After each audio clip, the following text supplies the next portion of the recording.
কথা বলে। আসসালামু আলাইকুম, ম্যাথ ইন্ট্রোডাকশন ইউটিউব চ্যানেলের পক্ষ থেকে সবাইকে ধন্যবাদ। বাংলাদেশ শিক্ষাকে অগ্রগতিকে আরও এগিয়ে নিয়ে যাওয়ার জন্য আমাদের বাংলাদেশ সরকার অনলাইন শিক্ষা ব্যবস্থা চালু করেছেন। তারই ধারাবাহিকতায় আমাদের চলছিয়া মাধ্যমিক বিদ্যালয়ের এই আয়োজন। তো শিক্ষার্থী বন্ধুরা, আমরা গতদিন তোমাদেরকে যে চ্যাপ্টার অঙ্কগুলো করিয়েছিলাম সেই চ্যাপ্টারটার নাম হচ্ছে অধ্যায় 13, এ বিষয় হচ্ছে সসীম ধারা। আমরা গতদিন ধারা নিয়ে আলোচনা করেছিলাম, তো ওদিকে আমরা আর এগোবো না। আমরা আজ তোমাদেরকে গতদিন যে জায়গা থেকে শেষ করছিলাম ঠিক সেই জায়গা থেকে আমরা আজকে শুরু করব। তো প্রিয় শিক্ষার্থী বন্ধুরা, তোমরা সবাই খাতা এবং কলম এবং বই নিয়ে আমার সাথে সাথে এই অঙ্কগুলো তোমরা করার চেষ্টা করো। তো আমাদের প্রথম আছে 13.1-এর আজকে 8 নম্বর অঙ্কটি আমরা সলিউশন করব। সবাই আমরা 8 নম্বর অঙ্কটা একটু করি। কোন সমান্তর ধারার n তম পদ n এবং n তম পদ m হলে ধারাটির m প্লাস n তম পদ নির্ণয় করো। তো দেখো এখানে প্রিয় শিক্ষার্থী বন্ধুরা, এখানে লেখা আছে, দেখো কোন সমান্তর ধারা। আমি কিন্তু আগের দিন বলছিলাম যে সমান্তর ধারা কাকে বলে। তো আমরা আজকে আরেকটু বলতে পারি যে ধারার পরপর দুইটা পদের পার্থক্য যদি একই থাকে তাহলে সেই ধারাটির নাম আমরা সমান্তর ধারা বলব। তো এখানে সরাসরি কোনো কিছু না দেওয়া থাকাকালীন আমরা এখানে প্রথমে ধরে নিতে পারি 8 নম্বর অঙ্কটি আমরা এভাবে সলভ করতে পারি। লেখব, মনে করি সমান্তর ধারার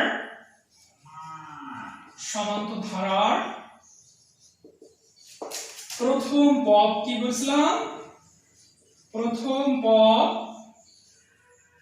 a এবং সাধারণ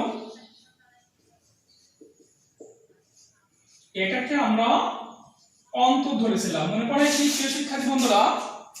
এটাকে আমরা d ধরেছিলাম। তো দেখো প্রশ্নে লেখা আছে ধারাটির n তম পদ n, ঠিক না? তাহলে আমরা n তম পদটা দেওয়া আছে n। তোমরা বলো তো n তম পদের ফর্মুলাটা গতদিন আমরা কি লিখেছিলাম? আমরা লিখেছিলাম দেখো a plus m minus 1 into d equal to n। এই nটা দেখো তোমাদের প্রশ্নে কিন্তু দেওয়া আছে যে ধারাটির n তম পদ n।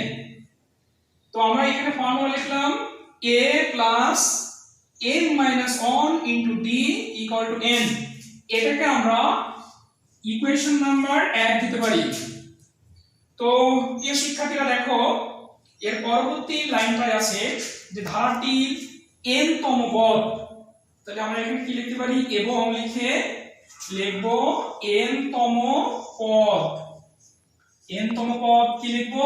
দেখো প্রশ্নে দেওয়া আছে m, বুঝতে পারছো তোমরা?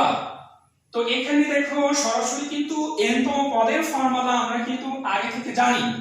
সেই ফর্মুলা হচ্ছে a plus n minus 1 into d equal to n। এটাকে আমরা 2 নং ইকুয়েশন দিতে পারি। তো শিক্ষার্থী বন্ধুরা দেখো তো তোমরা এতটুকু সবাই কি লিখছো? তো আমরা এখন কিন্তু এই যে দুইটা ইকুয়েশন আমরা লিখলাম, এই দুটো ইকুয়েশন এখন আমরা সলভ করব। তো চলো আমরা এখন মুছে দিয়ে আমরা পরবর্তী স্টেপে চলে যাই।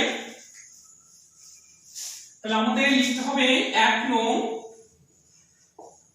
ও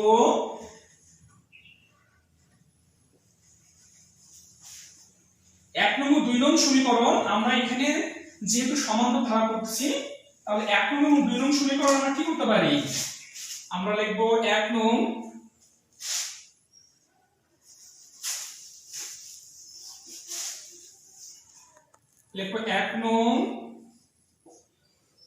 ও 2 নং সমীকরণ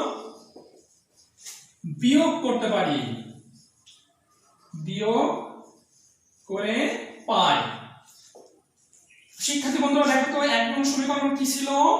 হচ্ছে দেখো a প্লাস ছিল হচ্ছে m minus 1 into d equal to n আর 2 নং সমীকরণ ছিল a plus n minus 1 into d equal to n আমরা নিচে একটা দাগ দিতে পারি তো শিক্ষার্থী বন্ধুরা দেখো আমরা বিয়োগ করার নিয়মটা হচ্ছে যে নিচে যে লাইনটা থাকবে সেই লাইনের চিহ্ন কিন্তু আগে পরিবর্তন করতে হবে তো এই যে এর আগে দেখো পজিটিভ আছে তো আমরা এখানে নেগেটিভ বসাবো এখানে পজিটিভ আছে এখানে নেগেটিভ বসাবো যেহেতু এটা একটা মাত্র জিনিস এই কারণে আমরা এখানে শুধুমাত্র আগেরটা চেঞ্জ করলেই হবে এখানে সমান চিহ্ন দিয়ে এখানে কি লিখবো এখানে আমরা একটা মাইনাস চিহ্ন দেব তো তোমরা কি সবাই বুঝতে পারছো a থেকে a দেখো বিয়োগ করা যায় আমরা এভাবে কাটতে পারি আমরা যদি না কাটি তাহলে কোনো সমস্যা নাই এই m থেকে আর এই d যদি m এর সাথে গুণ করি তাহলে md লেখা যায় মাইনাস 1 এর সাথে d গুণ করলে d লেখা যায় এই মাইনাসটা এই মাইনাস n এর সাথে d গুণ করলে nd এই মাইনাস আর এই মাইনাসে প্লাস d দেখো তো এখানে m লেখা আছে আর নিচে দেখো a মাইনাস m আমি কোন অঙ্কের মাঝে যদি ইকুয়াল চিহ্ন পাই তাহলে বাদ দিয়ে শুরু করতে হয় এই d এর সাথে d কাটাকাটি করা যায় দেখো তো এটা এটার ভিতরে কি কমন আছে d কমন আছে তাহলে আমরা d কমন নিলাম তাহলে এখানে থাকলো m আর এখানে থাকলো n তোমরা দেখো তো এর ভিতরে কি কমন আছে কোনো কিছু কমন নাই যেহেতু এখানে m n আছে তো এখানে আমরা m 1 লিখলে এখানে আগে মাইনাস কমন নিতে হবে তাহলে এখানে লিখবো a n দুই পাশ থেকে দেখো এটা আর এটা যদি আমরা বর্জন করি তাহলে d -1 অর্থাৎ এখানে যে সূত্রটা আমরা অ্যাপ্লাই করলাম এটাকে বলা হবে ক্যান্সেলিং ল তো প্রিয় শিক্ষার্থী বন্ধুরা আমরা এই পর্যন্ত আমরা আশা করা যায় বুঝতে পারছি আমরা পরবর্তী স্টেপে আমরা করব আমাদের প্রশ্নের দিকে চলে যাই প্রশ্নে দেখো লেখা আছে ধারাটির n প্লাস n তম পদ নির্ণয় করো কি আছে বলো তো ধারাটির m প্লাস n তম পদ ফর্মুলা কি জানো তোমরা ফর্মুলা হচ্ছে a plus m plus n minus 1 into d তোমরা কি বুঝতে পারছো দেখো তো এই ফর্মুলাটা গতদিন আমরা লিখেছিলাম n n এর জায়গায় দেখো m প্লাস n আছে এই কারণে দেখো এখানে m এর জায়গায় n প্লাস n লিখছি তো আমরা এখন এটা গুণ করে দিতে পারি এখানে কি a লিখতে পারি তো এখানে একটু শর্ট টেকনিক অবলম্বন করতে পারি আমরা এখানে দেখো m মাইনাস 1 এর সাথে d গুণ করতে পারি প্লাস n এর সাথে d গুণ করলাম nd তোমরা একটু খেয়াল করে দেখো তো এখান থেকে এই পর্যন্ত যে দাগটা দিলাম এর একটা মান কিন্তু আমরা আগে পেয়েছি এটা কি তম পদ ছিল এটা n তম পদ ছিল n তম পদের মান ছিল n এই প্লাস এই n দেখো d এর মান কিন্তু এর আগে পেয়েছি আমরা -1 তো n plus minus n plus ও মাইনাসে মাইনাস n 1 এর সাথে n গুণ করলে n হয় n থেকে n বিয়োগ করলে 0 হয় এটা আমাদের অ্যানসার তো প্রিয় শিক্ষার্থীরা দেখো তো তোমরা অবশ্যই এই অঙ্কটি বুঝতে পারছো আমরা পরবর্তী অঙ্কটি করব 9 নম্বর অঙ্কটি সলভ করব তো আমরা আজকে সাধারণত দেখো আমরা গতদিন কিন্তু তম পদের অঙ্কগুলো করেছিলাম আজকে কিন্তু আমরা এরপরে সমষ্টি অঙ্কগুলো করব তো সমষ্টির অঙ্কগুলো ফর্মুলা কি ছিল n পদের সমষ্টি ফর্মুলা ছিল n/2 into 2a plus n minus 1 into d এটা ছিল তাই না তো আমাদের 9 নম্বর অঙ্কটি কি লেখা আছে একটু পড়ে দেখি 1 plus 3 plus 5 plus 7 plus dot dot ধারাটির n পদের সমষ্টি বের করতে বলেছে কি বের করতে বলছে n পদের সমষ্টি তো আমরা কতদিন বলছিলাম ইহা একটি সমান্তর ধারা আমরা কি করে বুঝলাম দেখো তোমরা প্রত্যেকটা দুইটা পদের পার্থক্য কিন্তু সমানই একই আছে অর্থাৎ দুই করে পার্থক্য আছে তাহলে এটা একটা সমান্তর ধারা তো আমরা লিখতে পারি ইহা একটি সমান্তর ধারা যার প্রথম পদ a সমান এখানে যা থাকবে কত আছে বলতো এখানে 1 হবে তো আমাদের সাধারণ অন্তরটা বের করতে হবে এখানে যেহেতু সমান্তর ধারার ক্ষেত্রে সাধারণ অন্তর বের করতে হয়।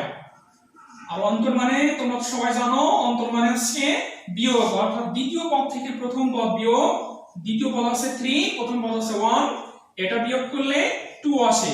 আমরা কিন্তু এটাও বিয়োগ করতে পারবো, 5 থেকে 3 বিয়োগ করতে পারবো, আবার 7 থেকে 5 ও বিয়োগ করতে পারবো। তো আমাদের প্রশ্ন কি ছিল? প্রশ্ন বলেছে n পদের সমষ্টি।